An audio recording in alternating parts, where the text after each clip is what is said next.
Thought, huh? Hello. Hello? Hello.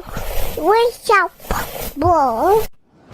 Welcome to the WUBro podcast with Saenz, Mike Mercadal, and Mike Valdez. We talk movies, sports, pop culture, and it's funny, bro.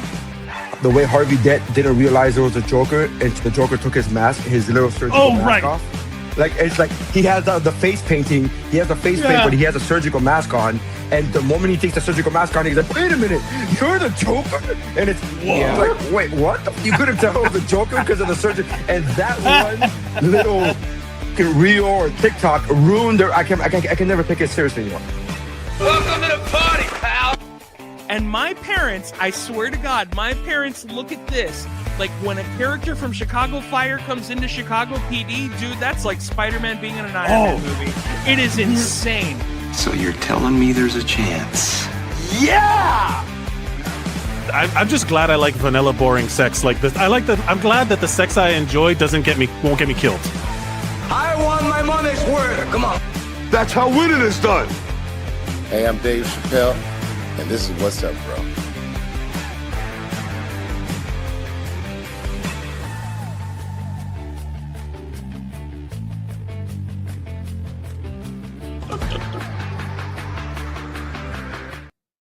Hey, everybody, welcome to the What's Up, Bro podcast. My name is Mike Mercadal. With me, as always, is Saenz. I'm going to go back and listen. You say I'm hot on the mic. Get in the comments. Am I visible? Am I audible? Everybody, if you're watching this live or seeing this later, get in the comments. Why not? Tell us how you feel. My name is Mike Mercadal. This is the What's Up, Bro podcast, the only podcast asking the question, what's up, bro? And to that, I say, what's up, bro, Neri? Where's Mike Valdez today? He's out on assignment. He's on assignment. Yeah, man, he's on assignment. Very, very happy for him. He's I think he's trying to decide which career path he's gonna take because the Walmart ad is blowing up.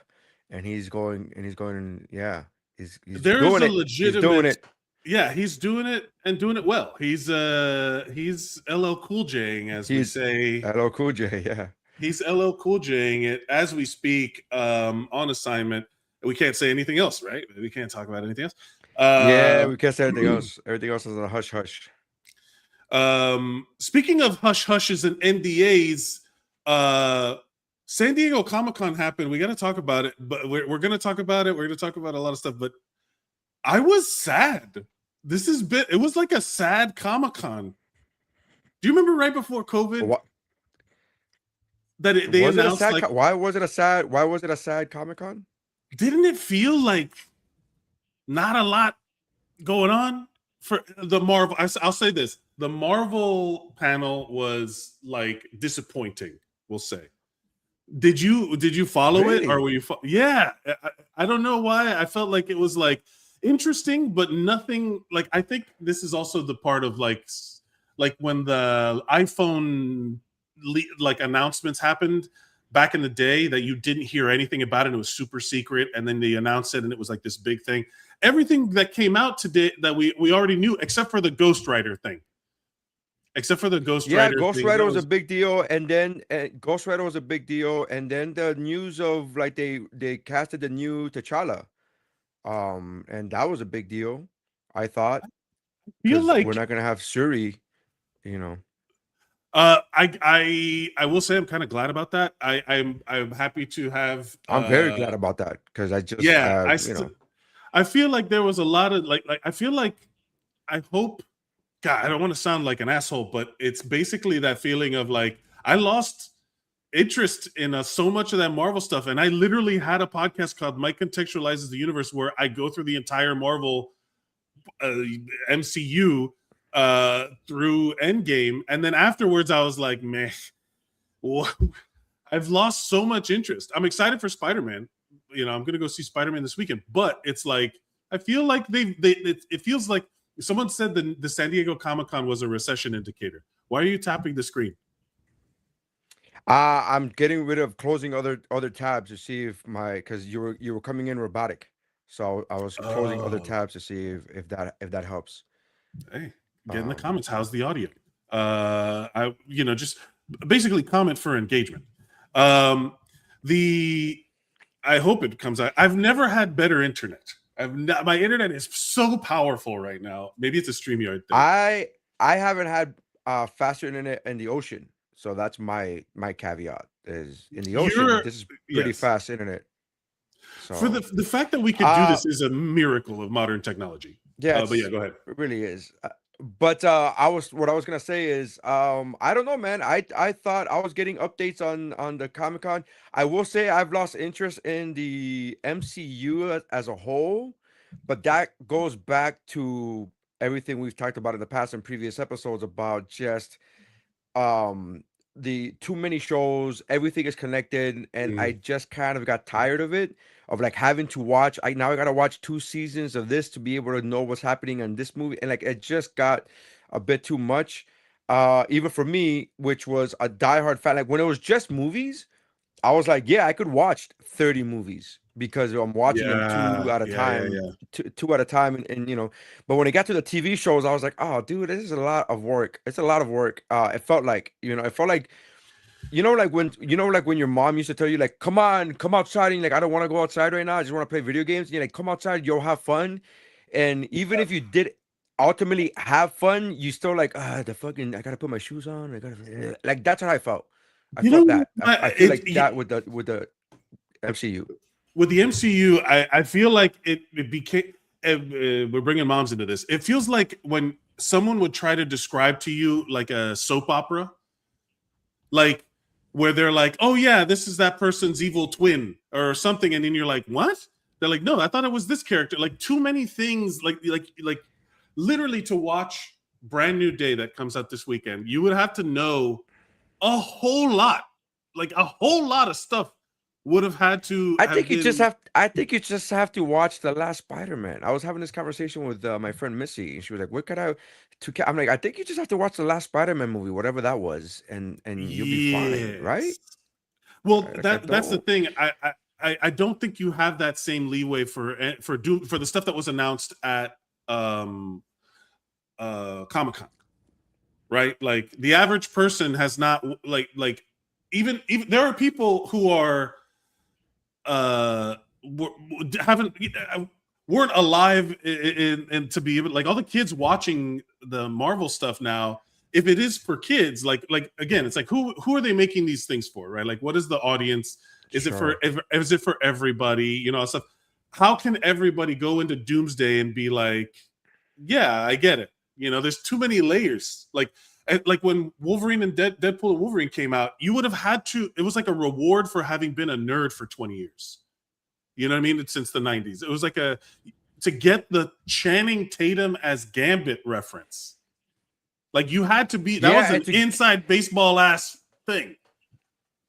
I remember I saw Deadpool versus Wolverine the day it came out, and I was in Ireland filming the show The Floor. Yeah. And then when I got home a few days later, I forced my son to watch the Fantastic Four movies for the reason of like I need him to understand who the fuck this is, because he would have not understood that Chris Evans is a Human Torch.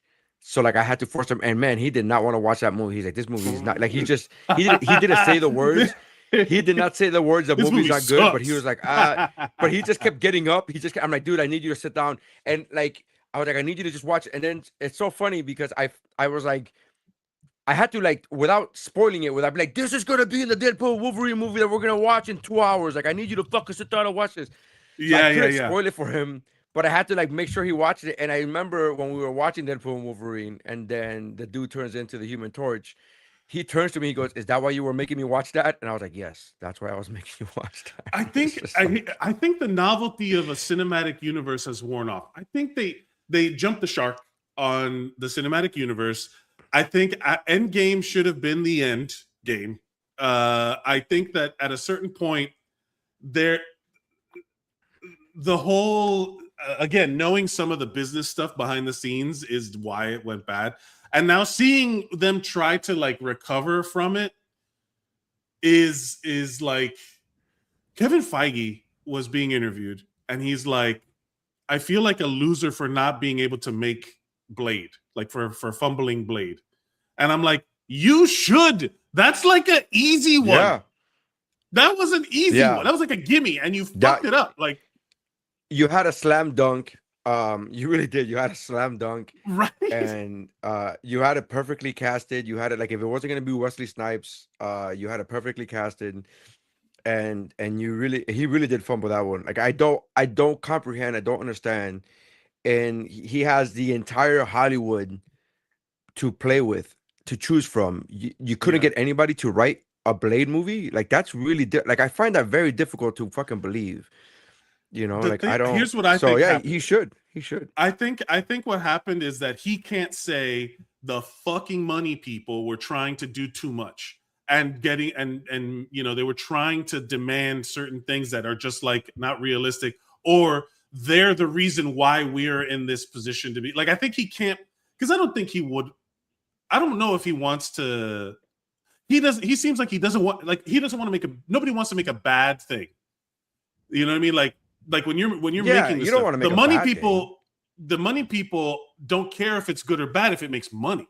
You know what I mean? Like right. There's plenty of bad stuff out there that makes money. You know what I mean? So it's like, you know, what are you gonna do? Like, so I'm sure he was just like, oh, they wanted to include like when they I don't even know the character. Who was Jon Snow playing in the Eternals or whatever that they throw him in at the end? Oh, Black Knight. Right? Like just too much. Was it Black Knight? Yeah. And man, you know, I gotta be so you know, we talk about this all the time on this podcast about like not saying things are good or bad, but saying things like I like things and I don't like this or whatever. Yeah. I'm gonna say something that nobody agrees with, and I get it. I'm on an island by myself and I'm totally fine with it. But I don't care about the Spider-Man movies. I just don't care. I haven't liked the last two Spider-Man movies. I just didn't like them. And I will say the same thing I say about the Spider-Man movies I say about the Batman, the Robert Pattinson Batman. I just didn't like it. I didn't enjoy it. And here's the worst part about all of these movies. The worst part about my opinion about these movies is I cannot express to you why I don't like these movies. I don't know. I have taken a hard look at myself. I've taken a hard look at these movies and be like, what is it that I don't like about the movie? I can't complain about the acting. I can't complain about the directing. I can't. The Batman has some of the best cinematography I've seen in a movie, in a superhero movie. Like great. It fucking looks amazing. I saw it in theaters opening weekend. I did not like it then. Then I have tried without exaggeration, Mike, throughout the years since it's come out. I believe I have tried on five separate occasions, tried to rewatch the Batman, have not been able to fucking finish a single one after the original movie theater viewing. Like I have not been able to finish a single viewing, and I've tried on 5 different occasions. Okay, I'm gonna try, and then I just I wanted, like, Rogue One is a movie that I saw in theaters opening weekend 3 times on opening weekend, and I was feeling like about it. Like I remember saying like I need more fucking lightsabers in my Star Wars movies, and I get it. I'm not a diehard Star Wars fan, so I know that that's such a hack thing to say and feel. But then throughout the next year and a half, I rewatched Rogue One a couple times, and I was like, man, this really is a fucking good movie. I just had to get out of my own way. I just had to get out of my own way of what I wanted from a Star Wars movie. And like because I wanted lightsabers and I didn't get lightsabers, I was like, nah. But then the moment I just got over that, I'm like, hey, there's not going to be any lightsabers. So just fucking go with it. It really is a really fucking great movie. And it's probably one of my favorite Star Wars movies is Rogue One. But again, that's an opinion that I formed after multiple viewings, after the original viewing, after my original opinion. I've tried to do that with the Batman. I tried to do that with the Spider-Man movies. And Homecoming I loved Homecoming. I thought Homecoming was great. With Michael Keaton was fucking phenomenal. And then I don't care. Like the rest of the other Spider-Man movies, I saw them and I'm like, I wish I still had that excitement. I wish I still had that to to throw up Mike Valdez on this one. I wish I still had that childlike wonder when it comes to Spider-Man movies, and like I wish I was like that with there was a time, remember there was a time, Mike, where no matter what came out, if it was superhero related, we're like, we're fucking in. Let's go. This like is we're amazing. gonna see it. This is awesome. And now we're just like, meh. Here's the thing. Tinfoil hat, anti-capitalist, they ruined it. They ruined it by trying to, everything is like, we're getting squeezed for every last drop. I've literally just signed, I genuinely got sad about how I don't see things in the movies anymore. And I signed up for Stubbs A-List, right? Which is the movie, the AMC movie pass version where you get to go do all that stuff. Because if you go to the movies twice in a month, that's like the cost of the A-List. Genuinely, I'm like, it makes sense. And I want to go to the movies. I want to go see things in the movies. So I'm going to go see Brand New Day. I got my ticket for free, and I'm paying for my wife's ticket. I have time during the week to go to the movies. I'm going to go watch the random shit because I want that experience again. I'm trying to recapture it. Sure. But then you go look and see what's being offered at the movie theater, and you're like, oh, they're not making. That's the thing, is that the childlike wonder we had was because we had things to have childlike wonder for, right? Like there was non-stop movies coming out. Like every weekend, regardless, there was always like some movie coming out that was amazing, or some TV show that everybody was obsessed with and would talk about. Like there was stuff to be excited about, and now it's just like they like tried to. I just watched Werewolf by Night again.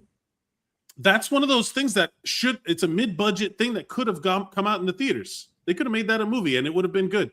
Like I just watched the Punisher thing and I did not like it. I haven't. So I was trying to catch up on. I stopped watching the Punisher. Like with one episode left of season 2, right back when it was on Netflix. So I had to rewatch. Russian bad guy? It was a Russian bad guy in that season 2. I don't remember. Were you in the gym? Were you got beat up in the gym? No, I was. I was a distraction. They rewrote the whole thing. But he was supposed to come into like a head shop, like a marijuana store, and it's like, he did. Yeah, and I'm there with a gun. Yeah. All right. So I'm trying to rewatch that just to catch up to the latest season of Punisher, because I never finished watching the second season because it was on Netflix, and then Netflix canceled it, and I was like, well, why am I gonna fucking finish this if it's gonna get canceled? But I will say, you and I both love Wonder Man. We love Wonder Man. Wonder Man was fantastic. That was awesome. Yes. Yeah, Wonder Man was fantastic. Again, another take that nobody has. I like the Eternals. I know it's fucking weird. I had no information about the Eternals coming in. I didn't know anything about the Eternals before watching. I didn't mind the Eternals. I thought the movie was, and that movie gets, dude, comic book movie fans fucking hate the Eternals. Like they hate that movie. They are genuinely like it slept with their mom, and it was like they are pissed. They do not like it. Yeah, they at all. Mad. And I don't get it, man. I really they get aggressive. They get aggressive when you tell them, like, hey, I fucking movie. I'm like, oh my god, Jesus. At a certain point, I didn't know. Yeah. At a certain point, it's about you. At a certain point, like that's why all of this shit about like the internet, again, this is the thing where like I'm not as excited about it because I can't. Anytime you go to try and engage online, like have a conversation about like, oh, hey, I like someone post a video of something that they're excited for, a picture of something, and they're like, oh man, yeah, I really like this part of it. Like, and they're like, yeah, but this other part sucks. And it's like, hey, does that make you feel good? Does that make you like? You don't have to. Yeah. You don't have to do that. Like you could just let like, people enjoy things. Just let people enjoy things. It's a weird. Again, our algorithms. We've talked about this is very different. But I don't know, man. I don't know.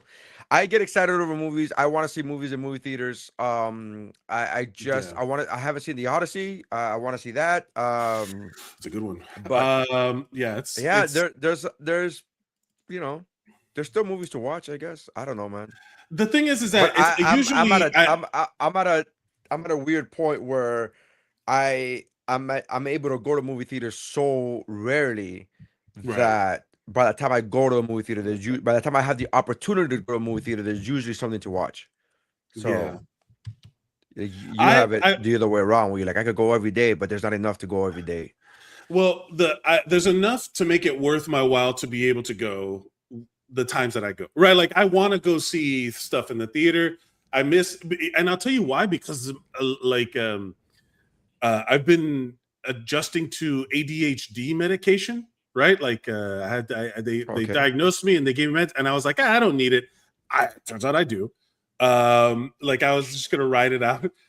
For the record, I have been cast in a play, and I have to learn lines.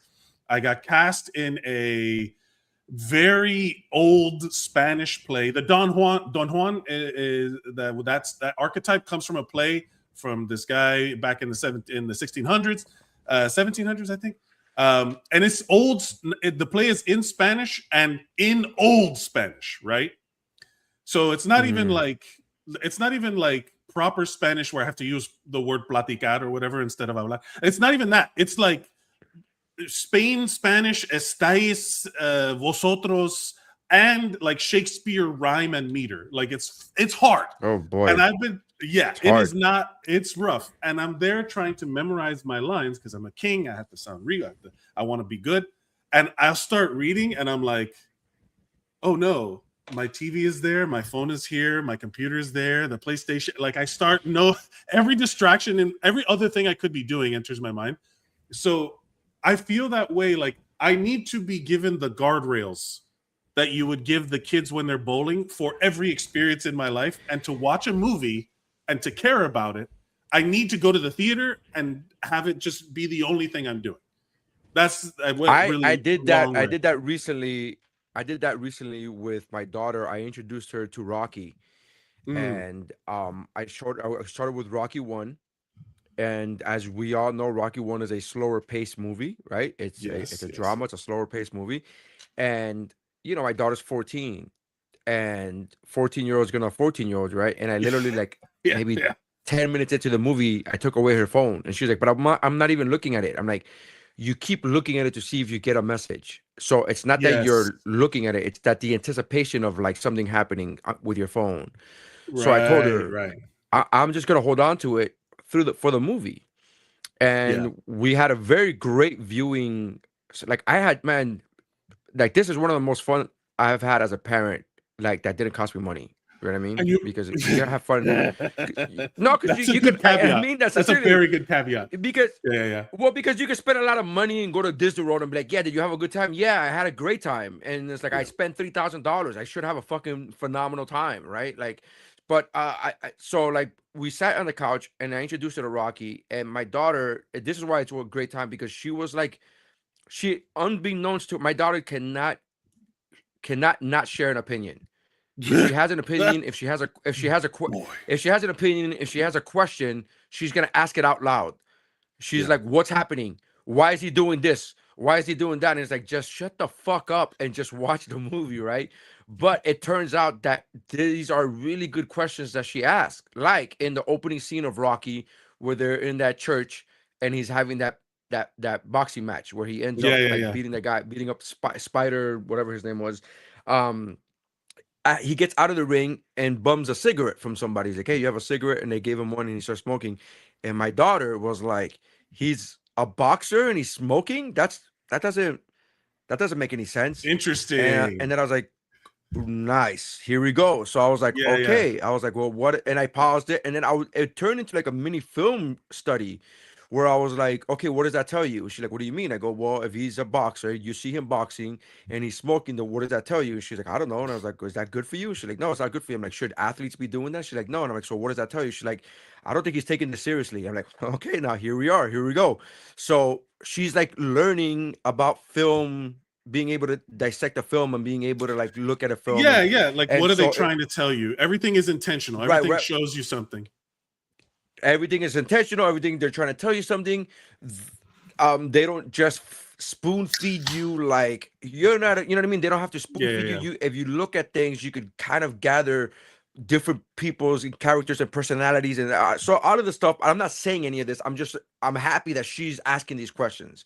Right. So we started doing that, and we started watching this, and watching the training montage the first time before the training montage where he first runs up the steps and he couldn't even make it up the steps without stopping. And she's like, why is he stopping? And I was like, well, why do you think he's stopping? He's like, because he's tired. I go, why do you think he's tired? He's like, because he's smoking and drinking and he's not taking it seriously. I'm like, here we fucking go. Let's go. So like all of these things are happening during this, but I was able to do all of that, and she was able to focus on that because I took away her phone. Like I had to physically take away the guardrails that you're talking about. By the way, I needed that too because I kept looking at my phone, and when I took away her phone and she started asking these questions, her asking these questions and her talking about this might put my attention onto that. Like, okay, I could put away. Now I'm focused on this, and it was it was a great conversation and great time showing her this movie because, and I knew I had her. Because she got up to go to the bathroom and she goes, pause it. She asked me to pause it. Yes. Yeah. And that's I was when like, there we go. Yeah. So we came back, and then I remember going up the rocky steps. I was like, hey, by the way, these steps are now really famous. And she goes, oh, those are famous steps? I go, but they're famous because of this movie. She's like, what? Because and I was like, people. I go, this movie, this right here, what you're watching right now is the reason why millions and millions of people every year they go to Philadelphia for these steps. And she's like, are you serious? I'm like, yeah. Right. And so I had to I was able to give her like behind the scenes and stuff like that. I was able to, give her like I don't want to say director's commentary because I'm not a director, but trivia that I know, movie trivia that I know about this movie. I was able to give her that while she was watching it for the first time. And she like loved it. She was like, yeah, it was good. She's like, this is good. And I was I just want to pause just to say Yolanda's in the chat for engagement. I remember when we could afford to go to the movies. Yes, that was a nice time. And when your daughter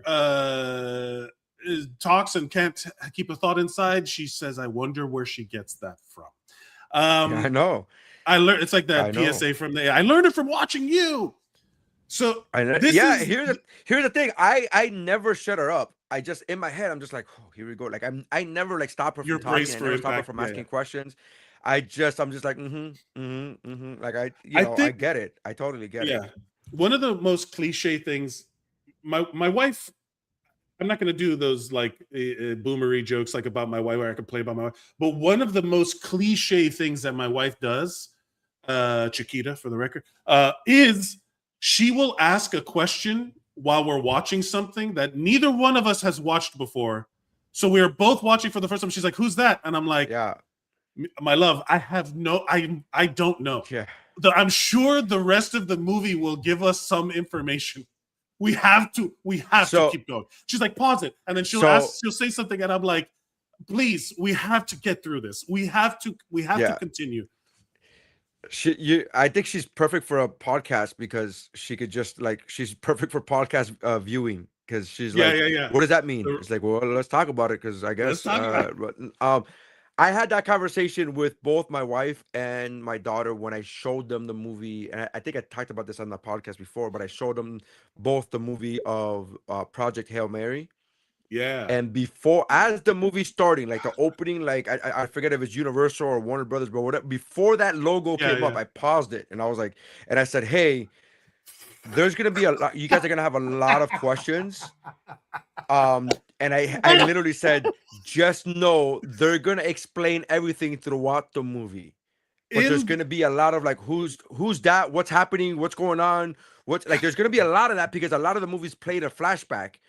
But it's gonna explain everything. It's gonna jump around.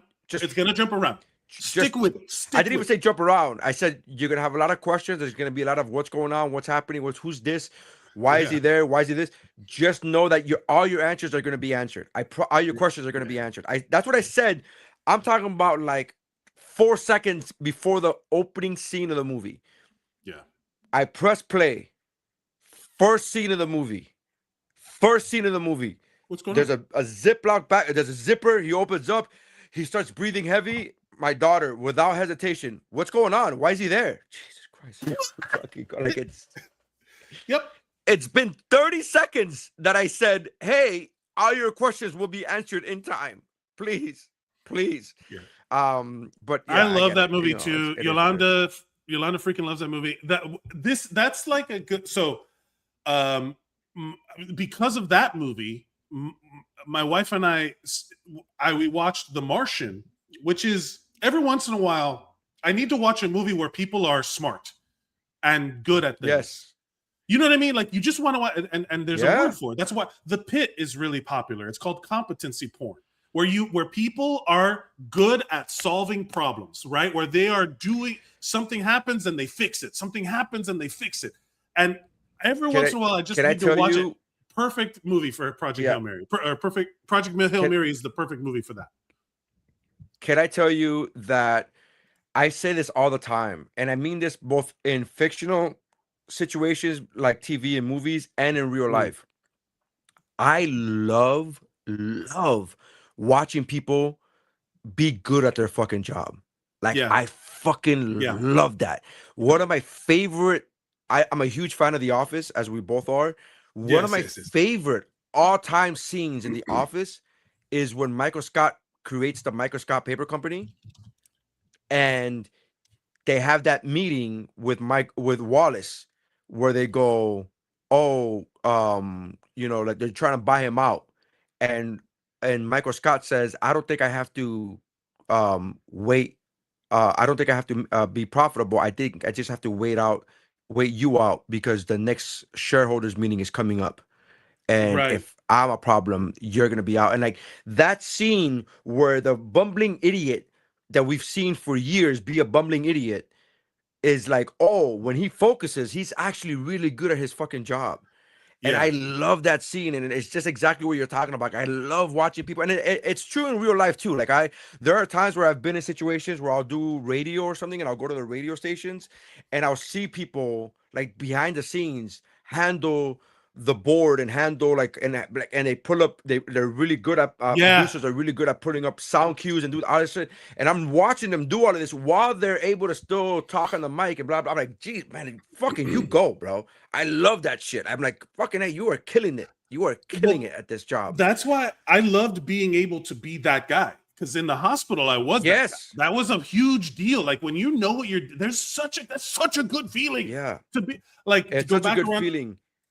To go back around to the play, one of the reasons why I am need the guardrails is because it's hard, and I'm not used to failing as an adult. As an adult, you do the things that you're good at, and you stay away from the things that you fail, because failure feels bad, and we're not as used to failing as like when you're a kid, right? Like when you're a kid, we'd all still be crawling. We'd also we would have never learned to walk. We would have, you just persist through failure way more than you do as an adult. And now when something's a little bit hard or something is tricky, it feels bad. And I'm like, ugh, I don't like not knowing my lines, or I don't like not knowing how to use vosotros, And then it makes me not want to do it.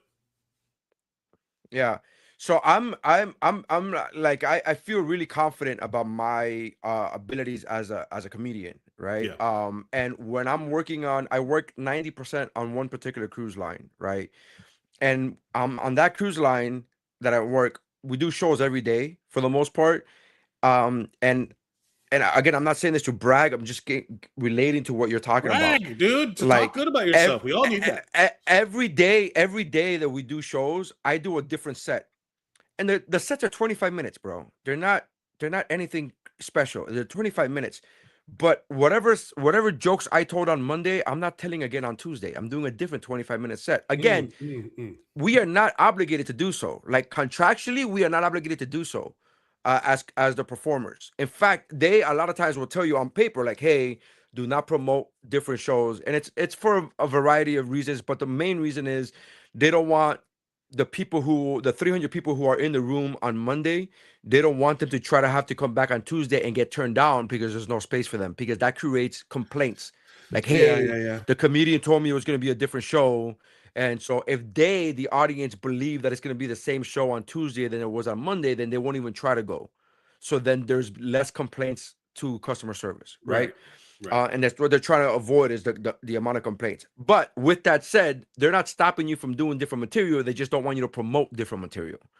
So I do a different show every single day. So if we do shows 6 days a week, right? It's a 7-day cruise. If we're doing shows 6 days a week because we have one night off, I would do 6 different 25-minute sets, right? Throughout the week.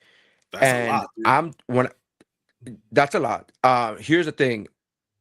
Every other comic that I work with, they don't do that. Every other comic that I work with will play around with maybe a total of 40 minutes where they'll mix and match throughout the week. So some of them do the exact same 25 minutes every single time without fail, every single time. A lot of them do that. Most of them do that. Some of them have like 40 minutes where they'll mix and match and blah, blah, blah. And so it won't be the exact same set every day, but after 3 days, it's kind of you've heard all the material. Right. I say all of this to say what you were talking about, like the fear of failing. I'm working on a cruise line right now. I'm on a different cruise line than I normally work, right? This cruise line, your shows are 40 minutes and you're the only comic. So there's no like handoff. There's no like, I'm going to do 25 and I'm bringing up the next guy. It's your show. So if it's 8 o'clock show, if you have the 8 o'clock show, you're going from 8 o'clock to 8:40. And last week I did 7 shows. This week I'm doing 8 shows and they're 40 minutes. And I'm a type of guy that I usually don't even have set list. I don't have a set list. I just go, I'm up. On Monday, I did jokes ABC. On Tuesday, I'm doing jokes D. You're getting up there. You're not improvising, but you are feeling out the vibe for your material. Right. Yeah. Well, now with 40-minute sets, that's not something you could really do. Let me rephrase that. That's not something I could really do. With 40-minute sets, I got to plan out like, okay, especially when I'm doing stuff. 4 PG shows that I can't curse and 4 adult shows. Oof. So now I'm doing 8 shows that are each 40 minutes long. And so I love that so much. Like I feel alive. Like this last week and this week, it's great because the stress of like, okay, what did I do last week? No, what did I do? I get it. Or what did I do today? Like that challenge. And it's so funny because I talked to other comedians on that other cruise line who's like, oh, how do you like such and such? I'm like, dude, 40-minute sets. I feel like a real comic. I'm like super excited. And they're like, yeah, that's too much. I don't want to do that. And I'm like, oh, am I the weird one? Because I fucking love it. And they're like, oh yeah, but don't you get scared? I'm like, dude, I get fucking so scared because I'm going from doing 25 minutes to doing 40. So and you, Mike, as a fucking performer, it's a huge fucking difference. Yes. That 25 minutes from 25 to 40 is massive. It's not just a matter of like, oh, just do 2 shows at once. It's like, no, you got to play with fucking themes and fucking timing and changing and callbacks. And I'm like, it's not the same. It's not just doing 2 shows back to back. It's hard to explain the rush of. So the first time I ever did like a 45-minute set was at some random bar in Naples, right? And and it was like, and you tell anybody, any comedian knows that like that's death, dude. That's hard, man. These random little bar shows for 45 minutes is a lot. Yeah. It's so I remember writing down every bit that I had, whether it was thought out, whether it was I literally had to play. When I tell you, I was scared. I did a variety but it forces you to find like adapt your thinking. Like this is one of those things where like it bothers me now how like you do a lot of crowd work because that's good content to share because of course it is, right? Like improvise. But I don't. That's the thing. That's the thing. I don't do a lot of crowd work. I just post crowd work. But exactly. I was going to get to that. I do maybe 5 minutes. If it's a 25-minute show, I do maybe 5 minutes of crowd work. I just, as somebody, if you would only to know my material based upon my social media, yes, you're like, oh, this guy does a lot of crowd work. Right. Like, but each of those times I'm doing, 90% material. I just do that. No. I was going to, so what I'm saying is that, that's what you post. But the reality is there, you have to, as a comedian, you have to write material because everything that people think of as comedy now is that what they see on social media is little chunks of interacting with the crowd, which was what, as an improviser, is easy. That shit is cake. You just you have a you like that's the part where a lot of people talk about crowd work being cheap, like comics who are like crowd work is easy. It's because if you do what you do enough, if you get in front of different audiences enough, if you go with the mindset of being a good performer, an entertainer, that's just cake, right? But when you have to do a constructed bit, and I will tell you at the end of it, I did very well. Like that, people were like, "Oh my god, that was so funny," and blah blah blah blah blah. If you ask me what I did, I don't really remember. I just know that because I had prepared, put the pieces out, and afterwards, there's this high that you chase, right? There's that feeling of like, yeah, man, I did it. But you only get that high if you were like trying to overcome something. The high is even higher if you're afraid, because when it comes out successful, you're like, oh my god! Not only is it successful, but I feel relief and like all those. Like I always talk about people like. Imagine how good something would be if you tried. Like we were talking about earlier. Why say the negative thing, right? Like, oh, this. Imagine if you tried for something to be good. It's like, oh yeah, but you're just people who shit talk that are just afraid of failing, and that's probably because they don't. They're not that good. Like that's the reality. I said this one time, and I remember I was saying this. I was working with an MC in Miami or Fort Lauderdale, wherever it was. And the headliner was Ari Spears, and the MC was a friend of mine, and I'm not gonna mention names, but I remember him telling me like, "Oh, I love doing crowd work," and I said to him, and because I know him, I know he's a friend of mine, and I knew that he had not written, at least performed, he had not performed a new actual bit in a long time, So he said to me, "Man, I love doing crowd work," and I said, "Okay." And he goes, "Don't you love doing crowd work?" And I go, "I love my material," is what I told him. Like that was my way of trying to be out of the conversation. And then he says, "Yeah, but I love doing crowd work." And I was like, "Yeah, that's because you don't have any faith in your material," is what I told him. I was very honest with him. Yeah. I was like, "That you don't have any faith in your material. You're tired of your material." I go, "I'm sure," and I said this as nicely as I could, but I was like, "I'm sure you're tired of your material, and I'm sure you're just scared of writing new material or trying out new material. So you get a high out of doing the crowd work because crowd work comes natural to you, which is fine, but that's why you love your crowd work. I love doing my material. In fact, I didn't start doing crowd work on a personal. I didn't start doing crowd work until I started working cruise ships when they have you doing, at that point, now it's different a little bit. Back then, they would have you doing 15 shows in a week, all for possibly the same people, because again, it's possible, right? It's not a guarantee that these same people are going to come back every single night, but there is a chance that a lot of people will come back night after night. Yeah. So it wasn't until I started doing 15 shows a week for the same audience that I was like, oh, I'm going to do 25 minutes of material and 5 minutes of crowd work just to be able to change it up every day, right? Just to be able to do that. Yeah. That's when I started doing crowd work. That was year 13 of me doing stand-up. Like up until then, I was like, I love my material. I'm doing my material, bro. I don't give a fuck. I love my material. I love that was a thing but I will say there is, I understand. I'm trying to figure out how to explain when I was more heavily doing like, I'll say this. I was a host a lot. Like in Miami, I remember I hosted a weekend and I loved that vibe of being, I like the host position. Yeah. I think it's a completely different skill than what you're talking about, and maybe that comes from the improv. It's fingers and thumbs, bro. Every finger is every thumb is a finger, but not all fingers are thumbs. Exactly. Every host is a comedian, but not every comedian could be a host. And it's a fingers and thumbs is such a funny way to put it, but you need them all to go bowling or whatever. The idea being that like they say, like comedians can be good dramatic actors, but not every dramatic actor can be a good comedian. Most dramatic actors cannot be good comedians. Yeah. Did you hear, by the way, that reminds me of that there was that clip that is going viral with Jennifer Lopez having an actor-to-actor conversation with Robert Pattinson. Yes. I love that. Have you seen the clip? No, which one? I only know that clip of where he talks about method acting, and it's usually only when people are playing. Yeah. It's the method acting is like I find people who are actors who are method actors are usually just assholes that always are playing the role of assholes. You never hear people like, man, that guy's so nice and that character is so nice and giving. I'm just gonna be a character actor and I'm gonna be a method actor for that person for that character who's nice and giving. Yeah, Usually, find that's it. fucking great. It's really great, but that's the way it is. Anyways, I didn't mean to interrupt you with the whole, but a hosting job is very different. It's a just different vibe.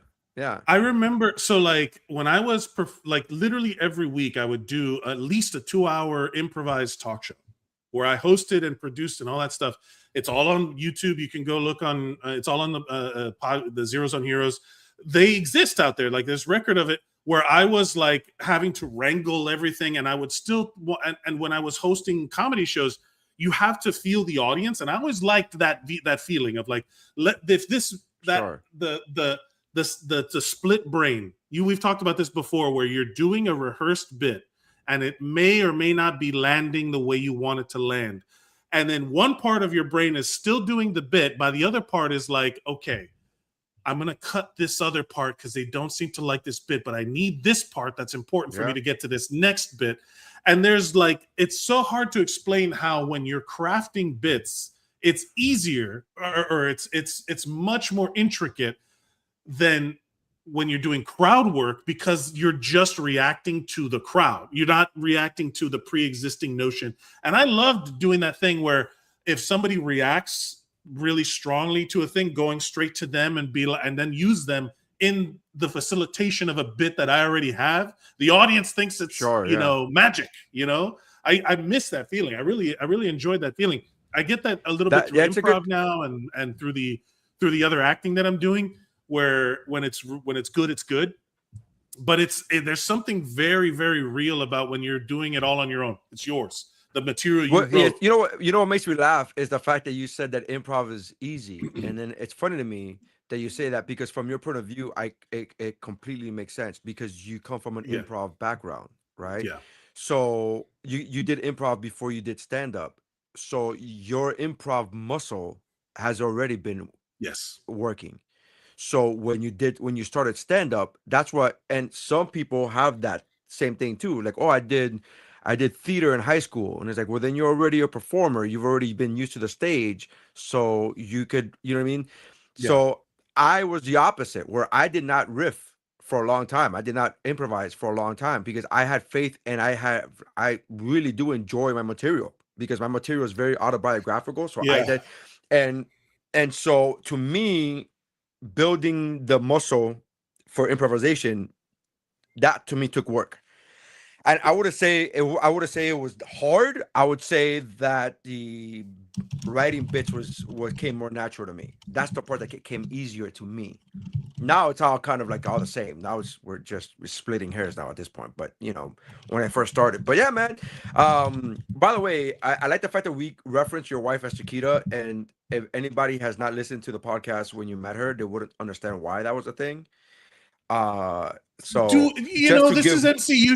This is the WUBro cinematic universe where you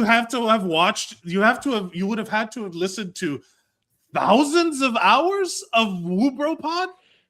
Like there's thousands of hours, right? So I would say maybe, right? We do 2 hours a day, 2 hours a week, every week. There's been 400 and something episodes. Yeah, probably.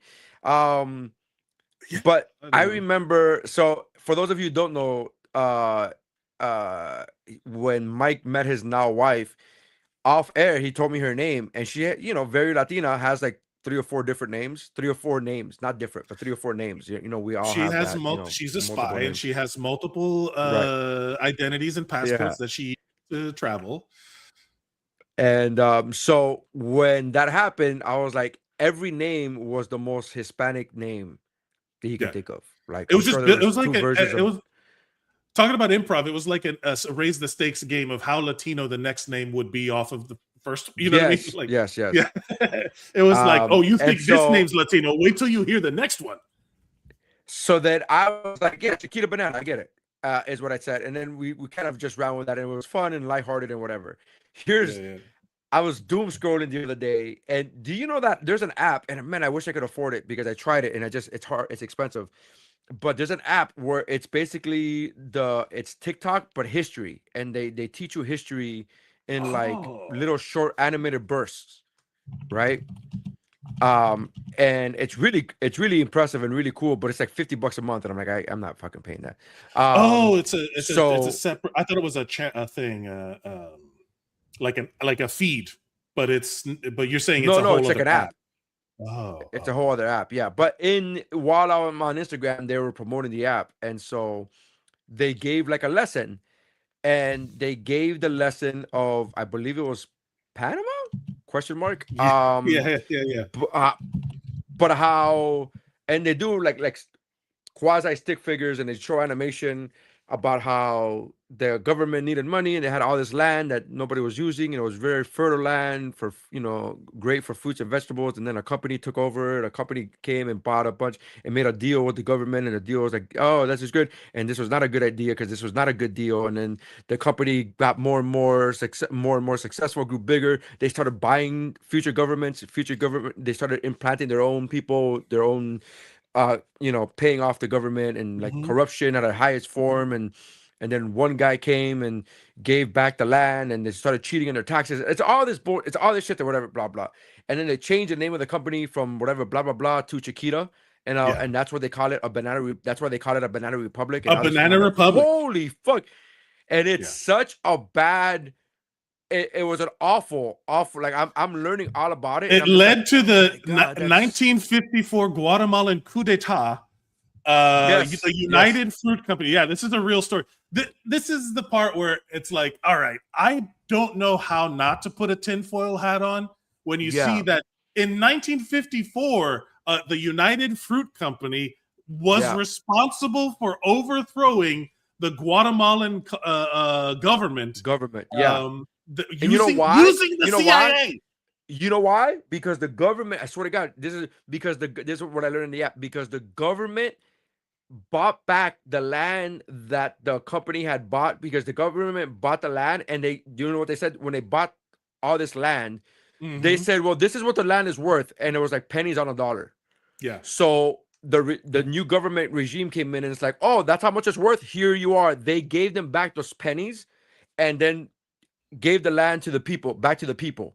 Yes. And then the fruit company was like, oh no, that's not gonna work. So then they hired the CIA to come in and kill the regime and murder these people, because the government had the audacity to buy back the land to what the company said was worth. Like, it's such a anyways. And that's my wife, everybody. And then that's how I felt. I'm watching this fucking thing, and I'm learning all about this, and I'm the coup d'etat and da da da. And then and then they changed the name of the company to Chiquita, and I'm like, oh no. Oh no. Like, I was like, no, I gave her that name as a cute, funny. Oh no, it is a cute, funny Carmen Miranda with the fruit on her head name. It is. It's fine. It's but like also people died. But also people were murdered. Let's. This is the same thing of like when they do land acknowledgements. There's a sketch in Canada. We just like, before we start our show, we just want to make an acknowledgement that this is we are on stolen land. And then some ladies like, oh, should we leave then? And they're like, no, we just want to make an acknowledgement. What do you want me to do with that information? Like, what are we gonna do with that? Yeah, it's like Chiquita. It's like now we refer to my wife as Chiquita to maintain her anonymity. And now it's like, Neri, what do you want me to do with that information? What do you want us to? My wife is responsible for the Guatemalan coup d'etat in 1954. Well, it's oh my God. So this is my response to most of the things that people tell me is like, did you know? And then they give me all this information. I'm like, I like iPhones. I don't know how to, like, I don't know how to say this, So, look, I'm going to use this as a segue to talk about what we were going to talk about, which is you mentioned at some point we were talking about stuff. San Diego Comic-Con happened. I felt it was a little disappointing. I want, like there's less to be excited. It feels like because of we have not moved past the United Fruit Company overthrowing governments. It's still fucking happening with oil companies in Venezuela. Like it literally just happened. It literally just happened. We have not moved that far. So maybe that's a reason why I'm a little bummed out that we just forcibly removed the president from Venezuela. That happened. That just happened 3 months ago. That just happened like 3 months ago. I don't, and that's the kind of stuff I do need to know about. But then they mask it with a lot of this bullshit that we don't. You mentioned that you wanted to talk about Jake Paul going into the NFL, and I'm like, let's talk about it on the show, sure. But also, like, I would be okay if Jake Paul vanished off the face of the earth, and we know too many things. Why do we need to know all of this? I brought it up. Here's the reason why. In the producer meeting, I brought it up. Because of how ridiculous it is. He's 29 years old. He's never played football at any kind of a competitive level.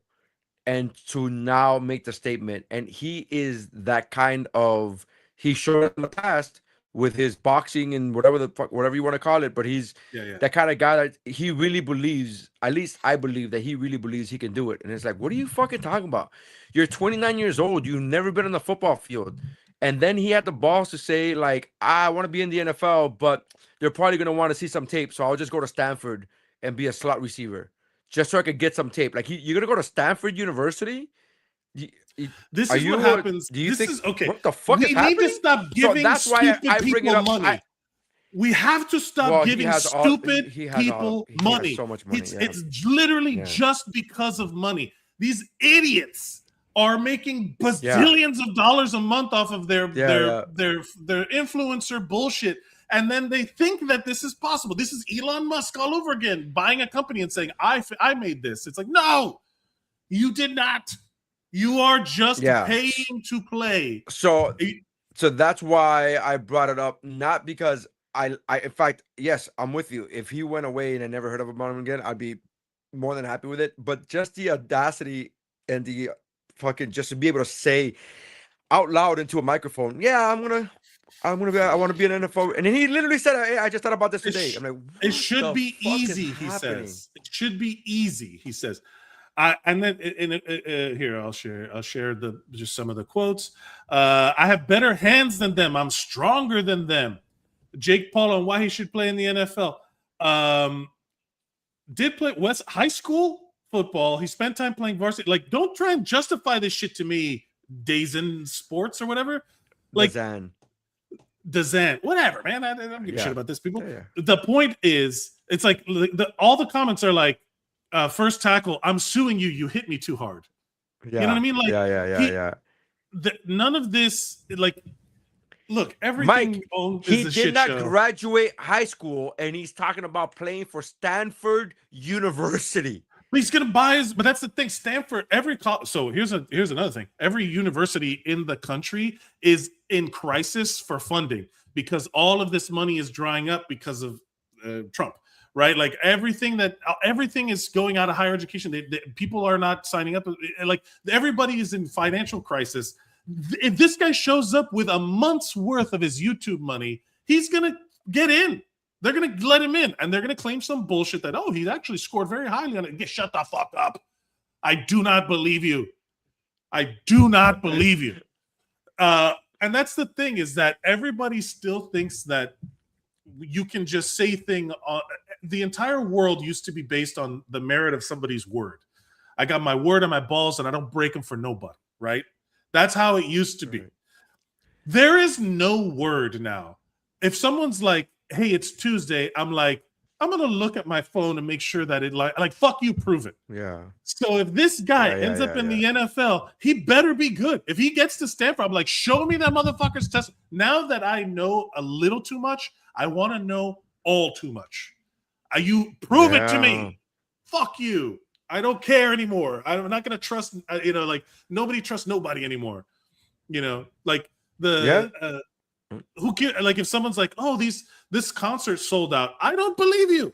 I think as you bought a bunch of fake ass tickets. You heard about that story, right? That a band was doing like a band was doing a show, and their record company, the record label, wanted to say that the show sold out, so they bought out the theater. And then when the band showed up to play, they were like, "Oh man, we're gonna be playing in front of." They put it on the crowd, like they showed up, and there was like 90% of the audience was empty. So you're only shooting your. It's like when we were first starting our podcast, and you'd be like, "Let's download it on a bunch of different devices and different platforms to boost." It's just us. It's like, why don't we just jerk it? It's a circle jerk of fucking everything is just made up. Now. That's literally the business point of everything. I remember going to Apple stores. I remember going to Apple stores and downloading our podcast on every laptop from the Apple store. But it's all circle jerky bullshit. None of it fucking yes matters. And no. Yes and no. Yes and no. Here's why. Yes, it's circle jerky. However, unfortunately, the way it works is, if, let's say, for the example, it's basically data farms, right? If you have one person with 1,000 phones downloading the same podcast, all of a sudden the algorithm goes, "Oh, this must be a popular podcast," and they start promoting it more. They start featuring it on other shit. They start like that's a thing. Unfortunately, that's the truth. So yes, is it a circle jerk? Yes, but can that circle jerk actually get you laid? Yeah, in theory. Not. It has to be a major data farm. It can't be just 5 computers at the Dayland Mall Apple store. It has to be, 1,000 computers. You know what I mean? It's a whole different thing. But yeah. Have you seen when they show the pictures of the data farms in like Indonesia or something like that, where it's like a wall of phones. It's not even computers anymore. It's just a wall of phones. No, it's all phones. And now, there's every time I see that, I'm like, is there any way to get the link to my stand up there? Like, is there any way to just, hey, can you help me out with this? Just promote one fucking one stand up clip. Let me go viral for stand up, please. One little thing. It's a weird vibe. I've posted a couple videos on my YouTube where people are like, "Man, this guy's hilarious. He should be way more famous." And I'm like, "Fuck." you motherfuckers. And I'm just like,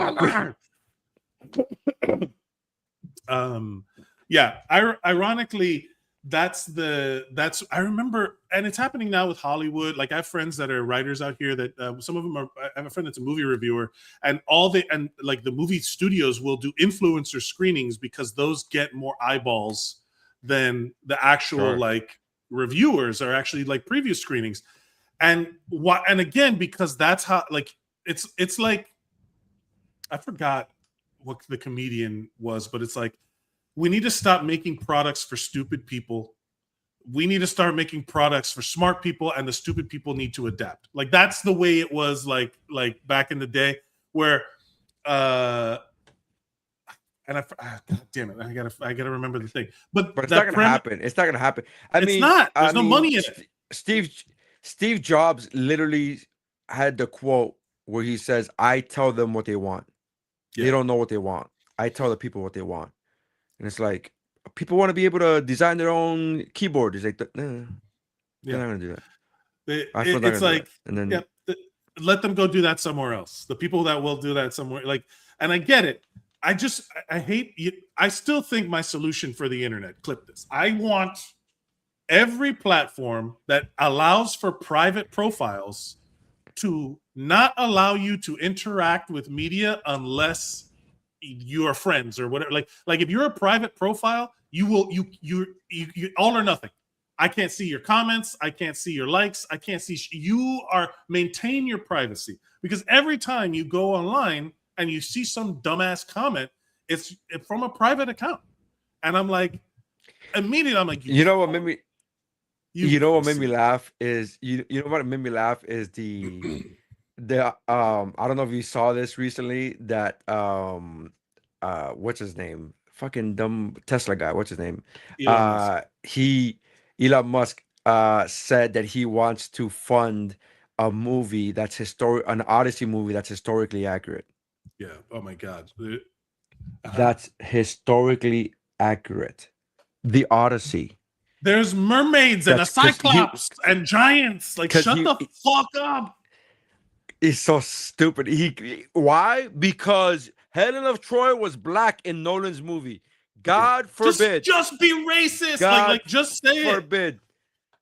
Just so stupid. So stupid. Oh, somebody should make a historically accurate movie, and then Elon Musk replied to that tweet and says, "I'm down." Like, I'm down to fund a historically accurate Odyssey. It's like, you are so fucking. It's bad enough to be racist, but to be stupid and racist, other level, dude. Other level. I had a situation where I was having a conversation with someone, and in the middle of the conversation, I could see them realize that they were wrong. Right? Like I could see, there's a moment in a conversation, in an art, like in a discussion, in an argument, where you could, like, somebody is right, like somebody is being swayed by the argument. And right. My thing is, I live in reality, man. I'm sorry. I'm addicted to reality. You have to be real with me, right? Where I was watching somebody be wrong, realize they were wrong about something, and it was innocuous. It was something like, oh no, that was actually written by this guy, not this guy. And they're like, yeah, well, I've seen it attributed to, like, I've heard it both ways, kind of thing. But you could see the argument where I'm like, we're gonna have to agree to disagree. That line. I'm like, no, but this. I'm sorry. This is like, we can agree to disagree on opinions. But we can't just and I saw them know that they were wrong, because I was like, oh no, I have the bulk of all of our world's knowledge in this thing in my hand, and I'm like, oh, actually, no, I just looked it up. I'm sorry, it was written by this guy. And they're like, well, when I learned it, I was like, hey man, it's okay to admit you're wrong. Like, just say, oh, you know what? I didn't know that. It's so mind-boggling to me that people are still. How the fuck can you not just be like, fuck, like, you just doubling down when there's proof in front of you? Like, this is so wild to me. Yeah. That people, I don't understand. And when I was a kid, when I was younger, people used to be like, oh, they used to call me, oh, the against the grain guy, and there he's always the contrarian, the contrarian or whatever. But I've never been the guy that goes, nope, not looking at facts. I'm gonna stick to my guns. And like, what do you like? I've never been. I could give you my opinion and tell you things like, I don't like Spider-Man, I didn't like the Batman, and the Eternals was actually a good movie. I could give you that contrarian take, right? But if you tell me, hey, Christopher Nolan directed the Odyssey, there's no way that I'm gonna be like, well, I've heard it the other way. I've heard that it was actually directed by Steven Spielberg, and it's like, what? That's what they want you to believe, and it's like, what the fuck are you talking about? Yeah. So like, that to me is the easiest thing. Like, oh shit, that's cool. Oh really? I didn't know that. Like, oh really? I didn't know that. That's how. Yes. Why is that difficult for you to say? Like, I don't understand. I don't understand, dude. That's happened a little bit with like younger people, and like I would. It's weird when someone references an event that you were alive for and experienced firsthand, and they get something wrong about it, and it's like, oh, I mean, you're actually. 9/11 happened in the morning, not in the, like something like that, like something so I was like, I was there, Dude, have you seen the clips of young people talk about 9/11? Yes, they talk about it like it was a movie or something. No. They don't but they talk about it like there's clips of multiple like young people just talking about how the 911. The phone call the number that you dial in America, by the way, not even every country, but just in America, not just, but in that 911 they think was invented after 9/11, and then they seriously ask out loud into microphones, what number did they call before 9/11? Like, what number did they call for emergency services? And they're like, I don't think there was a phone number. They really say that shit out loud. They think that 9/11, that 911 is a tribute to 9/11. I don't know. I watched that clip and nothing made me feel so old. I'm like, oh, Jesus Christ. I don't know but here's the thing. We have to acknowledge that, like, that is the way that, like, we were talking about, like, culture is just gossip over time. Like, if enough people tell you that black people are less than white people, that's just one guy talk, but over time, that becomes this huge thing. Like, when we were talking about Latino culture of like the machista Latino culture. Well, that's just how we are. It's like, no, that's just how we've been saying that for however long. Yes, there's evidence to support it, but that doesn't mean it has to be that way. You know what I mean? Like Right. that's you're And you're that's not where people committed and to it. that's where people come up with well, I've heard it differently. But that's not what I heard. Yeah. And it's like, well, that's not what I heard. And it's like, oh, guys, I don't know how to explain to you that certain like like I'm a science guy. I will always be a science guy. I don't believe in magic. I do believe in the belief in magic. Like people do amazing things that they believe that God isn't, that we have God's real as a literary character, people and as a religious leader and all that stuff. I'm giving my opinion. I'm giving my opinion. I know. I like to believe in both. I'm giving my opinion too. I'm not saying I like to believe in both. That is a fact. Those things are true. Those things are factually. People will base their entire lives around this book and this character and all of that stuff. Like there's that's a real thing. So I was having this conversation. I find it weird when people make their whole personality any one thing. Yeah. I find that I'm all about this now. Yeah. Someone said that, ever since I shaved my head, that's all I talk about. Like I'm about like a personality. I'm like, oh, well, I'm adjusting to a new way of life. I think I don't have to, I'm positive about it. I don't have to I like that. I don't have to worry about if the wind blew my comb over. You know what I mean? Like, I like that. It's very easy. Right. And I'm like, yeah. And then when I grew the beard out, people are like, oh, you only care about you're just a beard guy now. And I'm like, I mean, it's happening to me right now. I'm not saying I'm going to be a beard guy forever, but we can talk about it. But then there are times when people are like, oh, you're science people. And I'm like, okay, hold on a second. We have to have a different approach to this. Like, oh, you're making your entire personality about only believing in science. It's like, okay, how do I have this conversation where it's like, I don't like when people make their whole personality about facts and truth. Ugh. Yeah. Freedom of Yolanda said freedom of no religion. I don't necessarily want religions to go. I'm anti. How do I say this? Can you be anti-religion? And this is gonna sound corny as shit, but can you be anti-religion but pro spirituality? Like, I think that's a thing. Okay. Right? That's it. We're gonna come full circle on Project Hail Mary, right? Project Hail Mary is a lovely movie about the spirituality of being alive. Like the mystery of consciousness is still present. I love that idea because, like we said, science is all about, we want to be proven wrong. I say we like I'm a scientist, but you know what? Anybody can be a scientist. It's a methodology about how you go through life observing things. You come up with a hypothesis and you try to experiment to disprove it, right? Not to prove it. Mark Wahlberg was an inventor in the Transformer movie, so anything is possible. But what I'm getting at is, okay, if you, what I'll say is this. It's a methodology, right? Have you ever seen how conservative people search on Google? They don't search. They don't search the thing. They will search. Oh, they don't search the question. Support. They search the answer. Search the answer want. Yeah. Right? Yeah. The opposite is true for science. You want and then to they be get mad, and then they think that the truth is they think, oh, the media is against us because there's not a lot of real research to prove my point right. And it's like, but that's not the whole point. The point of research is not to prove your point right. Yeah. You should probably like again, oh man, I'm wrong. I should stop arguing this point because I realize that I'm wrong, and it would be a benefit to myself and the others around me for them to know that I'm capable of saying, my bad. What's the right answer? Have you ever seen the clip of that quote unquote scientist, flat earther? Like in real time, figure out, see that he's fucking wrong. Yes. I don't know. I just seen that one clip. I seen that one clip where he was like, if he poked a hole through a cue cord or a piece of wood or whatever the fuck it was.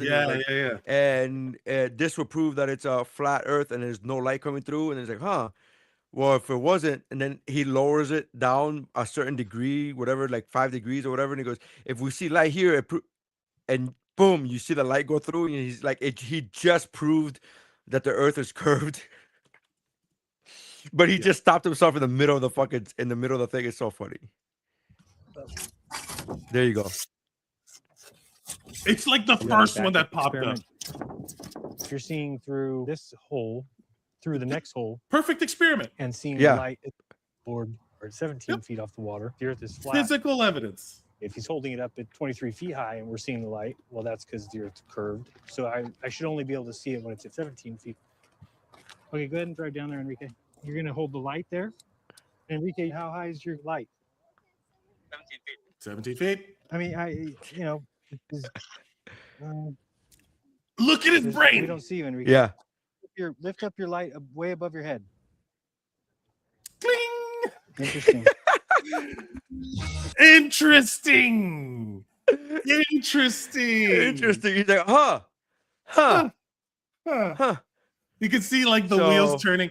But the thing that would make my life better is that when they get that, God damn it, Enrique, we can't see the light. God damn it, Enrique, we can't see the light.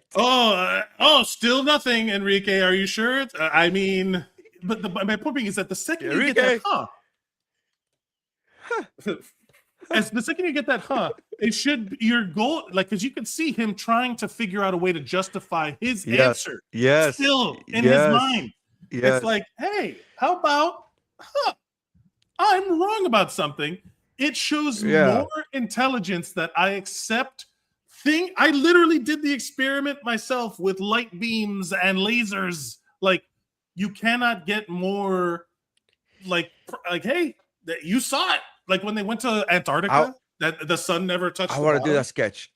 I want to do the sketch where he's doing that same thing, and then he goes, Enrique, I can't see anything. And then raise it above your head, and he does it, and he goes, huh? And then the next scene is like, well, Enrique got deported. And just fucking, just make it a conservative, like, Enrique got deported. Just a cut to Enrique got deported. We didn't, we can't trust any of the things that he's done with the experiment because he was illegal, and just make that because you know how conservatives turn everything into immigration. Everything. Enrique, how can we really trust somebody named Enrique? Exactly. The irony, of course, being that like the whole thing is a grip. You watch that documentary, the whole thing is all about personality, and you get ego, and you get famous, and it's just influencer culture trying to justify. Like, anytime, here's like, I would make a general statement. If an influencer is telling you something is bad, look on their page to see if they're selling you the solution. Right? Good point. If they're if anybody's trying to sell you something, it's like the thing is that we're old enough to remember those infomercials with that Asian dude on a yacht with girls in bikinis. You remember that guy? Yeah. That he was trying to sell. If he was doing it and making money at it, you will never hear from these people. There's a reason you don't know who hedge fund managers are. There's a reason. The real money people. I got to be honest with you, Mike. I'm 44 years old, and I say this wholeheartedly. I'm not trying to make funny. I'm being honest. I don't know what a hedge fund is. I still don't know what that is. I hear that all the time. I don't know what a hedge fund is. I don't know what they do. I know they're rich. I know they make money. I don't know what the fuck they do. People are like, hedge fund this and hedge fund that. I'm like, oh yeah, fucking talk about. Like, that's how financially illiterate I am, that I don't know what a fucking hedge fund is. And I'm glad that we stopped talking about NFTs. NFTs? Yeah, exactly. Yeah, I'm glad at this point. That's a great point. At this point, I'm too afraid to ask somebody like, hey, what's a hedge fund? Because they're gonna be like, what the fuck? How old are you? What do you mean? What are you talking about? They don't teach you that in high school, bro. They don't fucking teach you that in high school. And would you have paid attention if they I did? wasn't in that. I wasn't. If they did, I wasn't paying attention. I wasn't in that class. So, but yeah, man, I don't know. That's how dumb I am. That's how financially. That's how broke I am. That's how poor I am. I don't even know what a hedge fund is, much less what a hedge fund guy does. I just know that they make money. And those are the guys. A hedge fund is just rich people putting all their money together and letting some guy choose the investments to manipulate market. It's literally just money laundering for rich people in a different way. It's all because I remember hearing about hedge funds. I remember hearing about hedge funds when the GameStop stock went up, right? Like Yeah. the hedge fund guys were going crazy, and I was like, yeah, Sure, yeah. Funds Sure, yeah. sounds good. Yeah. Is that right? Yeah. I know GameStop. I know GameStop. I know that. I know that word. I've been there. That's a real place. Right. Now it's like all the things that you like. You're like a dog when they hear that their reference. favorite. You're like a dog when they hear their favorite words. Like they don't understand anything, but all of us, you could just be giving a fucking the Shakespeare speech, but you say the word chicken, and you're like, oh yeah, I get it. Park. What's that? Yeah, you want to go for a ride in the car? The car? Car. Oh yeah. I get it. I'm in. Put me in there, coach. Let's enough about these sad realities of not having enough money to know what a hedge fund is, and or people just being wrong all the time. Because I feel like I might be wrong about how much I'm going to enjoy this movie. Let's talk about Street Fighter. Dude, it seems like a fun movie, man. The trailer They announced this thing. Let me see. Let me reset it. Let's see what we get. Come on, load.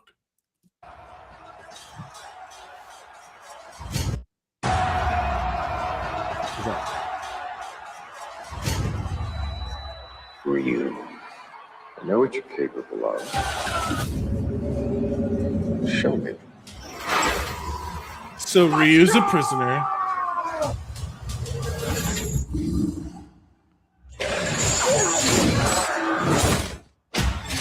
That's pretty good.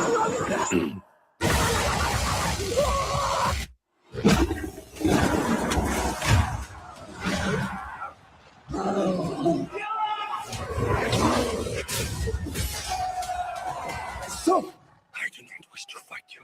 Then you die. Okay? I want you. Oh, okay.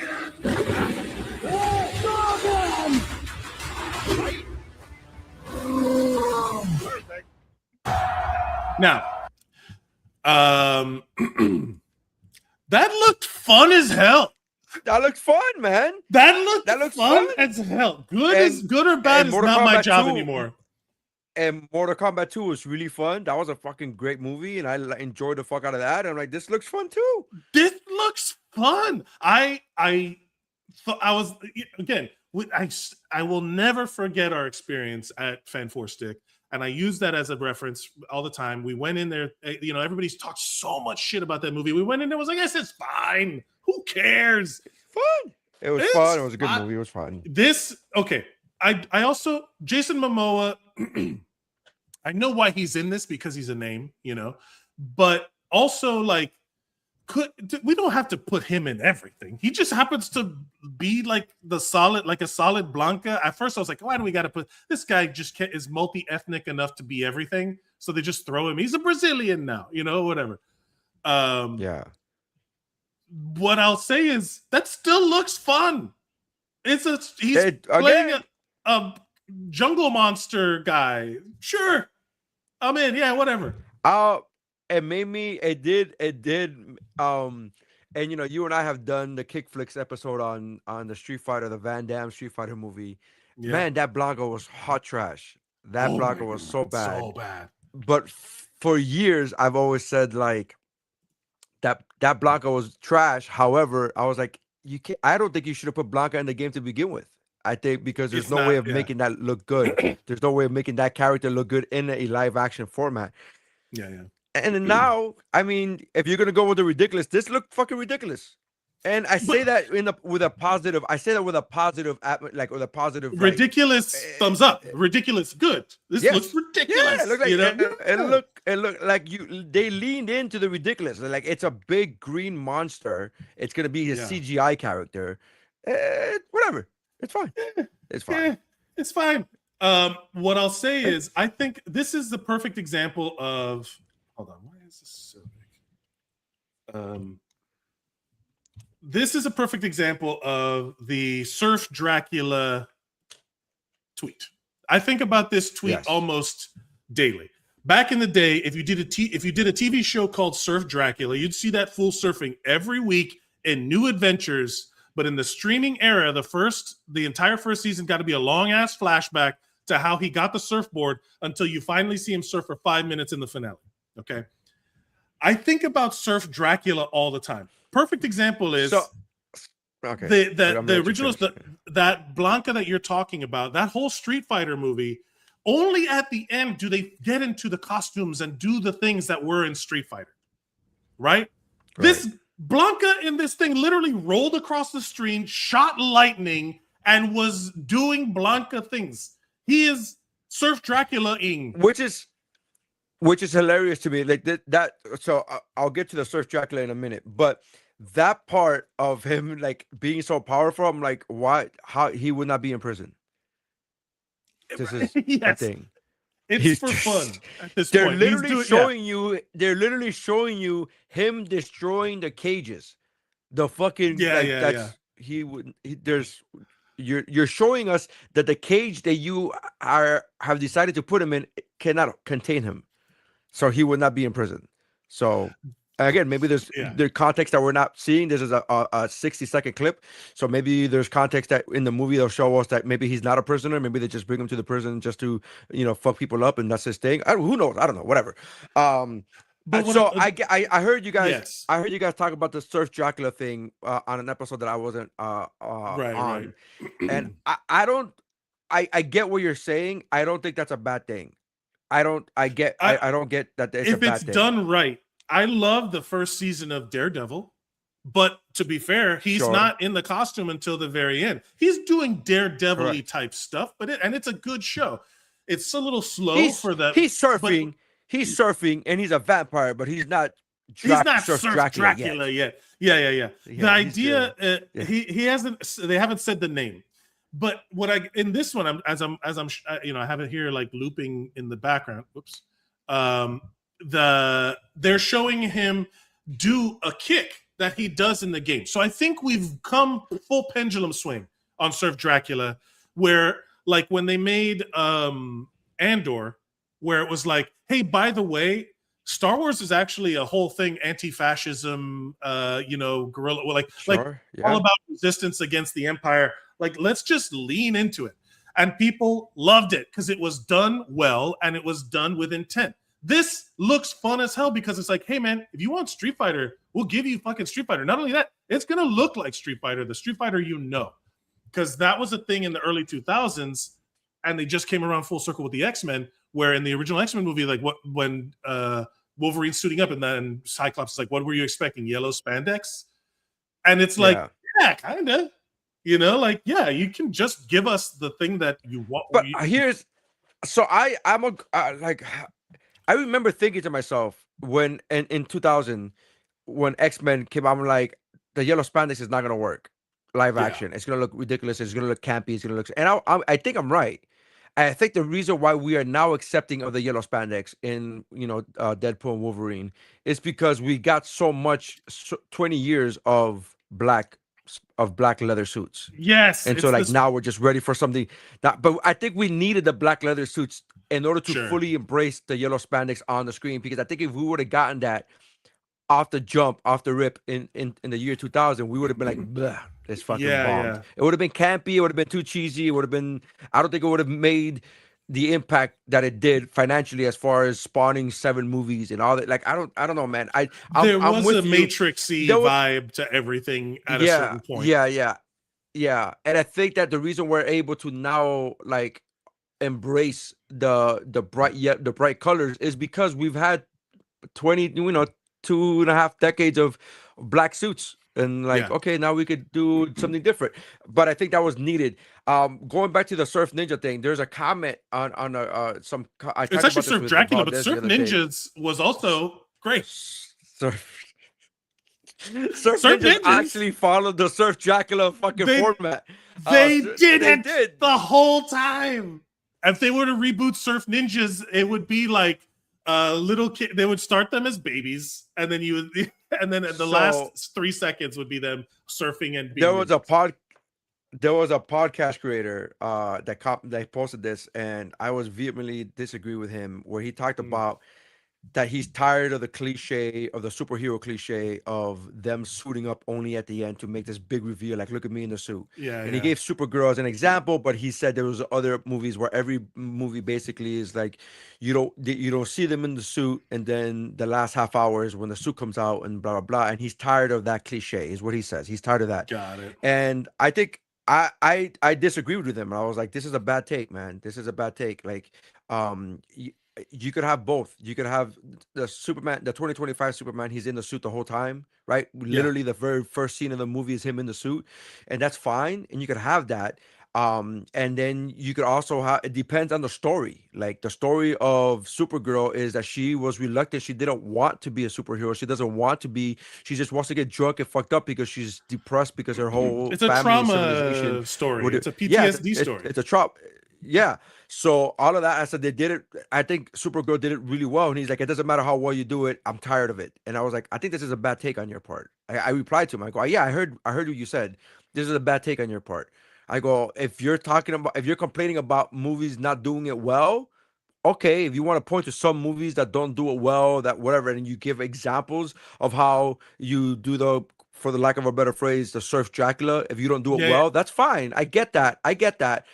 But there are good ways of doing everything and there are bad ways of doing everything. And I think to lump everything into like every time they do this is bad. It's like, no, it's not. Daredevil was great when they fucking surf Dracula at you.